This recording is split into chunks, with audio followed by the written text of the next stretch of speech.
Comme indiqué, il y avait deux parties sur les égalités de fractions. Donc, j'ai mis un exemple à chaque fois pour vérifier la propriété indiquée. Donc, une fraction est nulle si le numérateur est nul. Donc, si j'ai une fraction a sur b qui est égale à 0, ça veut forcément dire que le a est égal à 0, donc que le numérateur est nul.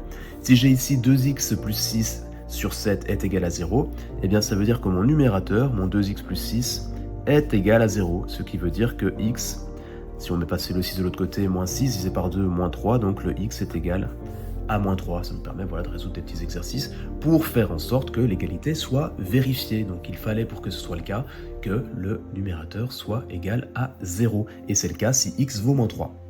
Alors j'ai utilisé la lettre x. Dans ce genre d'exercice, on utilise aussi souvent la lettre a.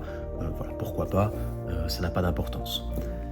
Deuxième cas, une fraction est égale à 1, si le numérateur est forcément égal au dénominateur. Si a sur b est égal à 1, ça veut dire que a est égal à b. Donc si ici j'ai une fraction qui est égale à 1, on le voit, j'ai l'égal 1, eh bien ça veut dire que mon numérateur est égal à mon dénominateur. Et donc, si je passais le 6 de l'autre côté, ça fait moins 2 divisé par 2, donc x égale moins 1. Voilà, donc cet exercice-ci, il est vrai, cette fraction-ci, elle est vraie si x est égal à moins 1. Je dis exercice parce que c'est le genre d'exercice qu'on donne par rapport à ses propriétés. Troisième cas, fraction est égale à moins 1 cette fois-ci si le numérateur est égal à l'opposé du dénominateur.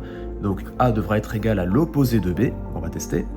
Donc 2x plus 6 est égal à l'opposé du dénominateur, donc pas 4 mais moins 4. On fait passer le 6 de l'autre côté, moins 6, ça nous fait moins 10 divisé par 2. Donc ça nous donne moins 5. Donc encore une fois, cette égalité est vraie si x est égal à moins 5.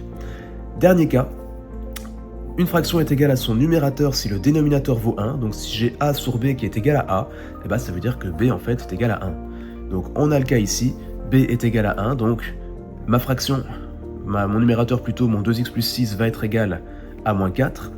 On va vérifier pour quelle valeur de x ça fonctionne. Donc encore une fois, je fais passer le 6 de l'autre côté, on est dans le même cas qu'au-dessus, finalement. On a moins 10, ça nous fait, si on divise par 2, moins 5. Donc ça fonctionne si x est égal à moins 5. Dernier cas particulier, mais très important, donc ici, toujours à maîtriser la fameuse condition d'existence d'une fraction. Donc une fraction en fait ne peut exister que si son dénominateur est différent de 0. A sur b n'existe que si b est différent de 0. Donc si je vous donne un exercice, je vous dis tiens, quand est-ce que la fraction 7 sur 4x moins 8 existe? Eh bien vous allez me dire que ça existe si 4x moins 8 n'est pas égal à 0, donc que 4x n'est pas égal à 8 et que donc x n'est pas égal à 2. Donc la fraction existe si et seulement si, évidemment, x est différent de la valeur 2. Donc dans tous les autres cas, ça marche. Mais si x vaut 2, alors le dénominateur vaudra 0. 4 fois 2, ça fait 8. 8 moins 8, ça fait 0. Et dans ce cas-là, la fraction n'existe pas.